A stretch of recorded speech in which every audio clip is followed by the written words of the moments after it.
भोलापुर गांव में बृजपाल नाम का एक ब्राह्मण रहता था, जो कि बहुत ही आलसी स्वभाव का था।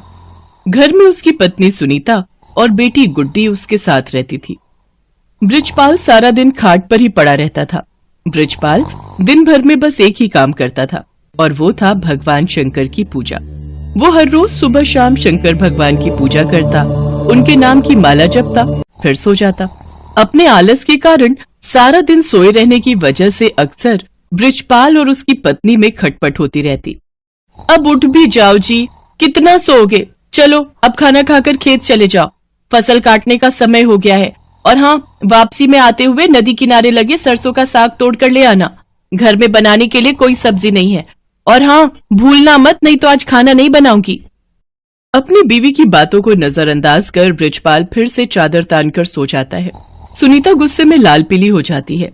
उधर कैलाश में बैठी माँ पार्वती शंकर भगवान से कहती हैं, हे नाथ, ये आपका कैसा भक्त है जो आपकी भक्ति के अलावा और कुछ काम नहीं करता, बस अपने आलसी शरीर के कारण खाट पर ही पड़ा रहता है, कोई कर्म नहीं करता। आपको तो ऐसे भक्त का मार्गदर्शन करना चाहिए। देवी, इसमें इसकी कोई गलती नहीं। ये सारा किया इसके पिछले जन्म का है।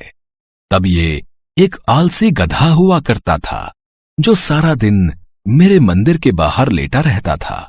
मंदिर में जब भी मेरे नाम का उच्चारण भक्तगण करते, तो उसका स्रोत उसके कानों में गूंजता और उसे नींद में भी मेरा ही नाम सुनाई देता। फिर एक रोज श्रवण मास में ये चल बसा और फिर अगले चारों में इसने मनुष्य रूप में जन्म लिया। लेकिन इसके पिछले जन्म के आलसी स्वभाव ने इसका पीछा नहीं छोड़ा। जब सही समय आएगा तब मैं इसे ज्ञान दूंगा। हे भगवान, क्या करूं मैं इस आदमी का? ये तो फिर से लेट गए। कब से कह रही हूँ उठ जाओ, खेतों में फसल बड़ी हो गई है। अगर समय रहते उसे नहीं काटा तो उसे जानवर चढ़ जाएंगे या कोई चुरा लेगा। सुन रहे हो ना मैं क्या कह रही हूँ? हे शिव जी, ना जाने इनका आलस कब खत्म होगा। इनके आलस से तो मैं अब तंग आ चुकी हूँ। सुनीता लगातार बड़बड़ाए जा रही थी, लेकिन आलसी ब्राह्मण के सर पर तो जूं तक न रेंगे। वो तो बस चुपचाप अपनी खाट पर लेटा हुआ था। बृजपाल को न उठता देख सुनीता गुस्से में आ जाती है और बाहर आंगन में रखी पानी की बाल्टी उठाकर लाती है और बृजपाल के ऊपर गिरा देती है। बृजपाल पूरा भीग जाता है और वो गुस्से में उठकर उससे लड़ने लगता है। काफी देर तक दोनों में खूब कहासुनी होती है। फिर वो गुस्से में घर से निकलकर शंकर भगवान के मंदिर में चला जाता है और वहां पहुंचकर शंकर जी से कहता है, हे शंकर भगवान, अपनी पत्नी की रोज रोज की झिकझिक से मैं तंग आ चुका हूं। अगर मेरी भक्ति ने आपको प्रसन्न किया है तो मुझे आप दर्शन दीजिए प्रभु। इतना कहते ही वो जोर जोर से रोने लगता है। अपने प्रति उसका प्यार और श्रद्धा देखकर शंकर भगवान उसको दर्शन देते हैं और कहते हैं, बृजपाल, तुम्हारी भक्ति ने मुझे प्रसन्न किया है। तुम सचमुच मेरे परम भक्त हो। कहो, तुम्हें मुझसे क्या वरदान चाहिए? हे प्रभु, मुझे ऐसी कोई चीज दीजिए जो मेरी हर बात माने और मेरा सारा काम कर दे। ये लो मेरा ये छोटा त्रिशूल। तुम इस त्रिशूल को जहां भी रखोगे वो अपना काम खुद ही करने लग जाएगा और काम पूरा होने के बाद ही रुकेगा। लेकिन हां, अगर तुमने इसे काम के लिए मना किया तो ये हमेशा हमेशा के लिए गायब होकर वापस मेरे पास आ जाएगा। भगवान शंकर उसको त्रिशूल देकर अंतर्ध्यान हो जाते हैं। त्रिशूल देखकर बृजपाल ये सोचकर बड़ा खुश हो जाता है कि अब से उसे कुछ भी काम नहीं करना पड़ेगा। इसके बाद वो त्रिशूल लेकर घर पहुंचता है और अपनी पत्नी और बेटी को त्रिशूल के बारे में सारी बात बताता है। अगले दिन सुबह ही बृजपाल ने भगवान शंकर का नाम लेकर उस त्रिशूल का इस्तेमाल शुरू कर दिया। वो जैसे ही त्रिशूल को घर के बीचों बीच रखता, सारे घर में अपने आप ही सफाई हो जाती। वो जिस भी चीज पर उस त्रिशूल को रख देता वो अपने आप काम करने लग जाता। खेतों में रख देता तो अपने आप ही सारी फसल कट जाती। ऐसे ही कई दिन बीत जाते हैं। एक रोज जब सुनीता गुड्डी के साथ अपने मायके गई होती है तो बृजपाल त्रिशूल को गैस के पास रखकर कहता है, मेरे लिए जल्दी से स्वादिष्ट सा भोजन तैयार कर दो। चूल्हे पर अपने आप कढ़ाई चढ़ जाती है और उसमें खुद ही तेल मसाले पड़ने लग जाते हैं। देखते ही देखते स्वादिष्ट पकवान बनकर तैयार हो जाते हैं, जिन्हें बृजपाल बड़े ही चटकारे लेकर खाता है। आहा हा हा, वाह, मजा ही आ गया। वाह वाह वाह, क्या स्वाद है। रोज भाग्यवान के हाथों का भोजन करके तो मैं परेशान ही हो गया था। सच में कमाल का है ये त्रिशूल। खाना खाकर बृजपाल आराम से गहरी नींद में सो जाता है और फिर जब अगली सुबह जागता है तो कुएं के पास जाकर उस त्रिशूल से कहता है, जल्दी से मेरे नहाने के लिए कुएं में से पानी निकालकर इस बाल्टी में भरा जाए। कुएं में से पानी निकालना हो, पौधों को पानी देना हो, साफ सफाई, कपड़े, बर्तन, सभी तरह के काम वो त्रिशूल बृजपाल के कहते ही कर देता। बृजपाल बगीचे में पड़ी पाइप के पास जाता है और अपने त्रिशूल को उससे छुआते हुए कहता है, पाइप, जल्दी से इस बगीचे में लगे पेड़ पौधों को अच्छे से पानी दे दो। पाइप अपने पौधों में पानी देने लग जाती है। फिर आलसी ब्राह्मण खुश होते हुए आराम से सोने चला जाता है, लेकिन सोने के कुछ देर बाद ही लाइट चली जाती है। फिर वो अपने त्रिशूल को हथपंखा पर रखते हुए कहता है, हे हाथ पंखे, जब तक लाइट नहीं आ जाती तुम मुझे इस पंखे से हवा करो। उसके ये कहते ही हथपंखा उसे हवा करने लगता है। कुछ देर बाद जैसे ही लाइट आती है तो वो हथपंखा बंद हो जाता है। एक दिन बृजपाल को बड़ी तेज भूख लग रही होती है। उसने खाली थाली अपने सामने रखी और जमीन पर बैठ गया। फिर त्रिशूल को थाली पर लगाकर कहने लगा, अब इसमें से जल्दी जल्दी स्वादिष्ट पकवान निकल कर आते जाए। कुछ ही देर में कई तरह के पकवान थाली में आते गए। कितना अच्छा होता अगर मुझे अपने आप खाना खाना ना पड़े और खुद ही मेरे मुंह में सारा खाना चला जाए। ऐसा कहकर उसने त्रिशूल को अपनी प्लेट पर लगाया और कहने लगा, अच्छे अच्छे पकवान जल्दी से मेरे मुंह में आ जाएं। उसके ऐसा कहते ही थाली में से तरह तरह के पकवान निकलकर उसके मुंह में जाने लगे और वो बड़े ही चटकारे लेकर उनको खाने लगा। पर ये मजा कुछ देर तक का ही था। कुछ ही देर में उसका पेट भर गया और वो खा नहीं पा रहा था। लेकिन पकवान थे जो कि उसके मुंह में लगातार जाते ही जा रहे थे। उसका पेट और मन पूरी तरह भर चुका था। वो जैसे ही उन्हें रोकने की बात सोचता है तो उसे भगवान शंकर की कही वो बात याद आई जिसमें उन्होंने कहा था कि अगर त्रिशूल को काम करते हुए रोका गया तो ये वरदान वहीं समाप्त हो जाएगा और त्रिशूल फिर से शंकर भगवान के पास पहुंच जाएगा। तभी वहां सुनीता गुड्डी के साथ अपने मायके से लौटकर पहुंच जाती है। वो दोनों ये सब देखकर हैरान रह जाती हैं।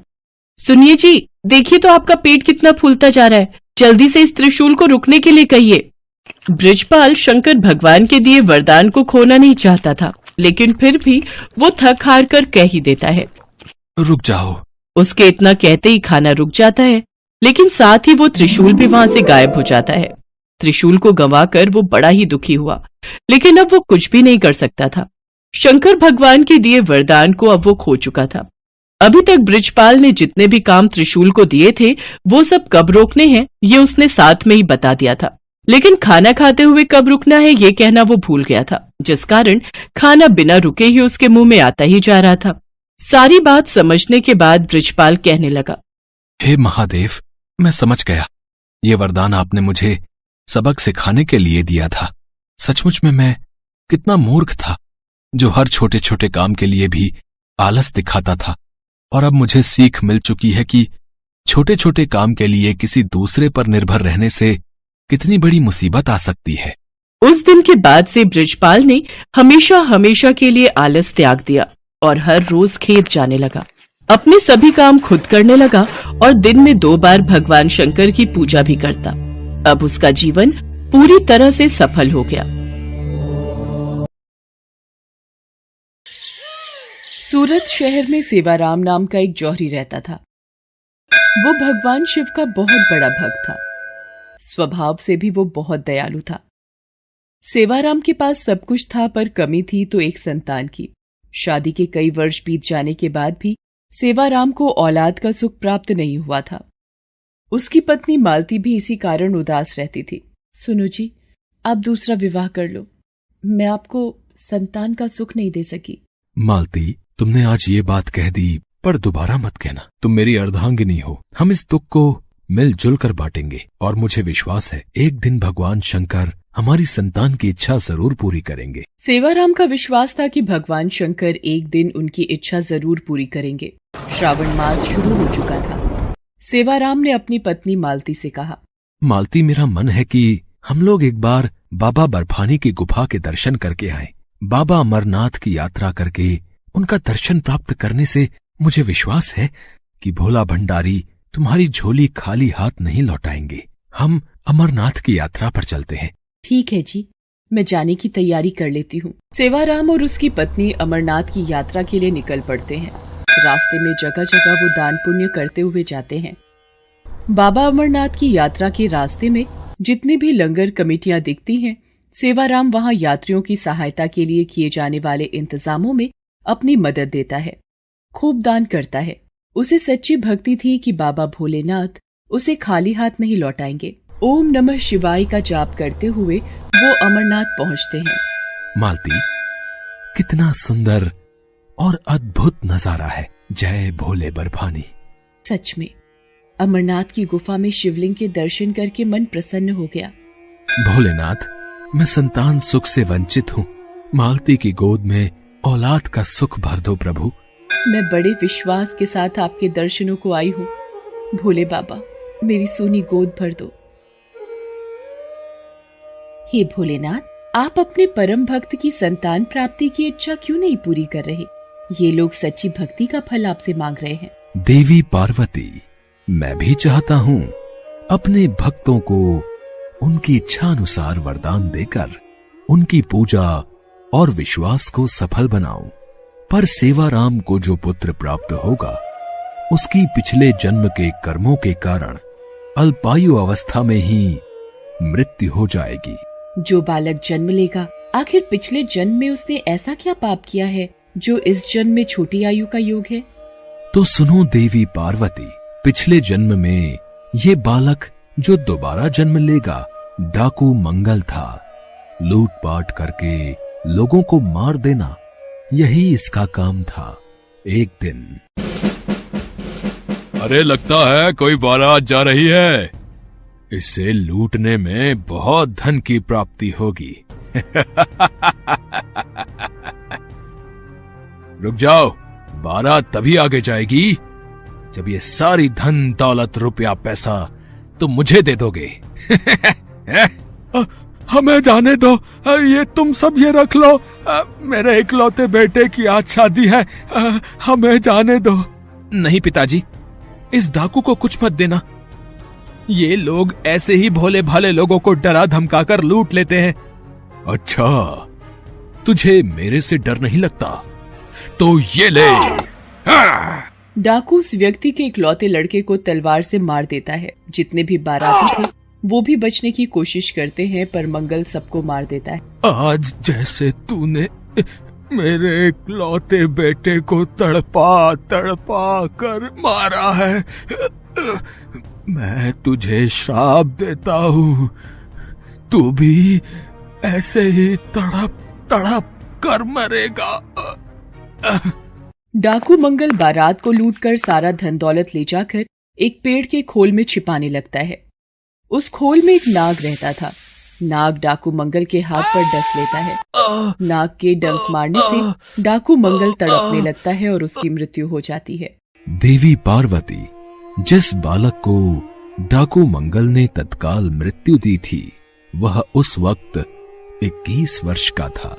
इसलिए डाकू मंगल इस जन्म में मेरे भक्त सेवाराम के पुत्र के रूप में यदि जन्म लेगा तो उसकी उम्र भी 21 वर्ष ही होगी। पर भोलेनाथ, आप अपने भक्त सेवाराम को भी तो निराश नहीं कर सकते। वो आप पर पूर्ण विश्वास करके ही अमरनाथ की यात्रा पर निकला है। आप उसके विश्वास को कैसे डगमगाने दे सकते हैं प्रभु? ठीक है देवी पार्वती, मैं सेवाराम और मालती की संतान प्राप्ति की इच्छा पूरी कर देता हूँ। अमरनाथ में शिवलिंग के दर्शन करके सेवाराम और मालती एक आस लेकर घर वापस आ जाते हैं। रात को सपने में, उठो सेवाराम, तुमने बड़े विश्वास के साथ मेरी अमरनाथ यात्रा पूरी की है। तुम्हारी भक्ति से मैं प्रसन्न हूँ। ठीक 9 महीने बाद तुम्हारी पत्नी मालती एक पुत्र को जन्म देगी, पर वह पुत्र सिर्फ 21 वर्ष तक ही जीवित रहेगा। उसके पश्चात उसकी मृत्यु हो जाएगी। ये बात तुम्हें ध्यान में रखनी है। भगवान शंकर सेवाराम को संतान का वरदान देकर ओझल हो जाते हैं। सेवाराम की नींद खुल जाती है। वो शिव जी द्वारा बताई गई बात को ध्यान में रखता है और बिना घबराए बस प्रभु को धन्यवाद देता है। ठीक 9 माह के पश्चात मालती एक सुंदर से पुत्र को जन्म देती है। ये देखकर सेवाराम खुशी से फूला नहीं समाता। भगवान भोलेनाथ का वरदान है मेरा बच्चा, इसलिए इसका नाम भोला रखेंगे। मेरा प्यारा बेटा, मेरा भोला। धीरे धीरे भोला बड़ा होने लगता है।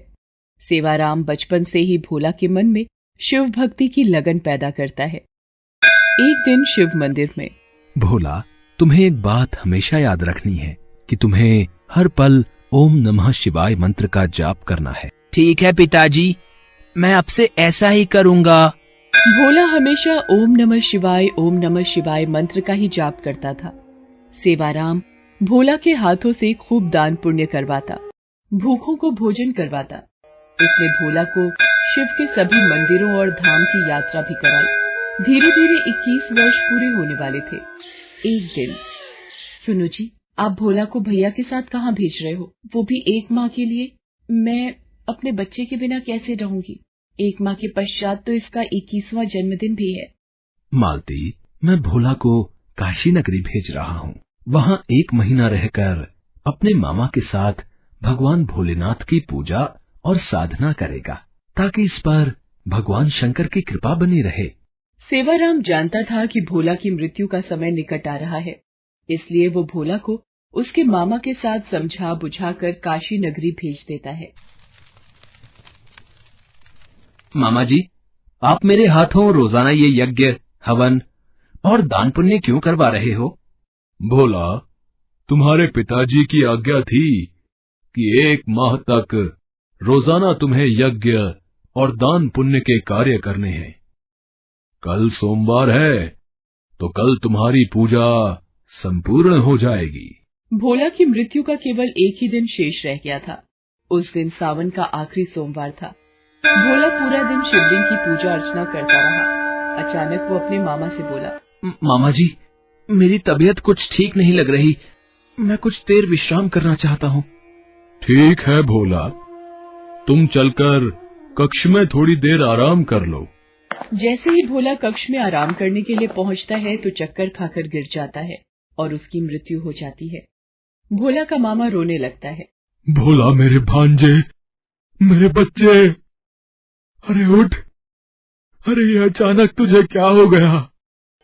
तो कुछ बोल क्यों नहीं रहा?